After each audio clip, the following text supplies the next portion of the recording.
So last night I had a really good training session in my community, and we were talking about, normally around this time I do end of the year planning with my clients. And so I took the time, to kind of give them an example of that, of what I go through, the process wise, what I go through when I am doing that with clients.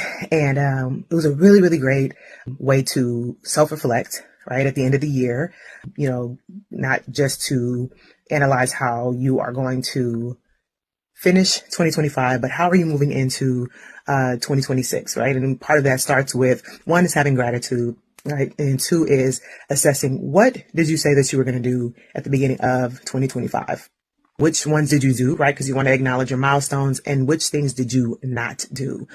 One of the people in the community, you know who you are if you're watching this, one of the things that they were really struggling with was why procrastination continued to be an issue for you. They are older, no children, not married, and, and their mindset said, maybe it's because those things don't exist, are not there for me. Maybe that's why I haven't figured that out just yet. And one of the things I talked through, it allowed me to talk through was, my why. I'm, no children, not married, right? But I still have a why, and there's still a purpose, as to why I do what I do. And one thing it allowed me to be transparent and vulnerable about, because a couple of days ago was my dad's heavenly birthday. He would have been, I don't even know, 1938. Do the math. And so he passed away a few years ago, and, it allowed me to, talk about my journey, even in entrepreneurship, and how, as I've gone along, the chip on my shoulder that that I think one of the things that makes me very ambitious and makes me very focused is that, I say, I'm first gen, and my parents, they left their country to come here. They left their family. They left to a place where they were still learning English. They knew English, right? Obviously, but, still learning the culture. There you go. Still learning the way of the land. I could tell different stories, and I probably will come on here, and tell different stories that my parents have told me about just the things that they've experienced, just because they just weren't aware, when they got here, about how people move and the things that you probably shouldn't do, because that is not safe. And I definitely, in 2025, they would definitely not do, because folks is out here doing interesting things.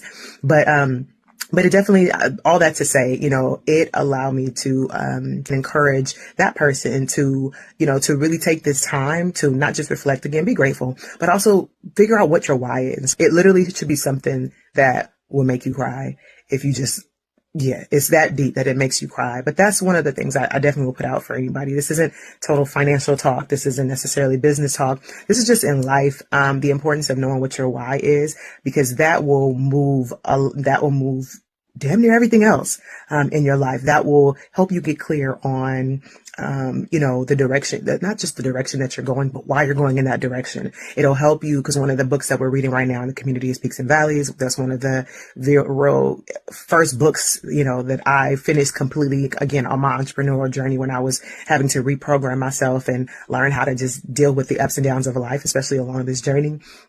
So, if you know your why, it helps you manage and navigate through the peaks and the valleys that are bound to happen. But definitely, this is a kind of a word of encouragement, if you will. I don't know.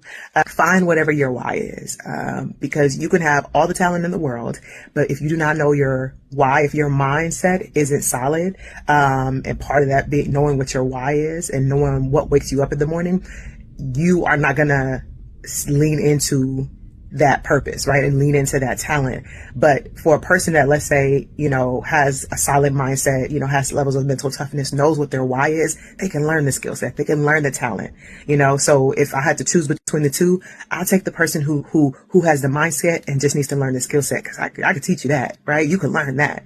And so that's it. I just wanted to just get on and talk through that. Last thing I'll say is that I know that, when my father transitioned, one of the things I think I found peace in, if that's what you call it, it's not that things don't hurt. It's not that, things don't still come up from time to time. But I have no doubt that when my father met his maker, I know that he was greeted with, "Well done, my good and faithful servant." I know that. And I think that for me, I literally work every day to make sure that I get the same. So, yeah, that's it. Just want to come on here and talk about that.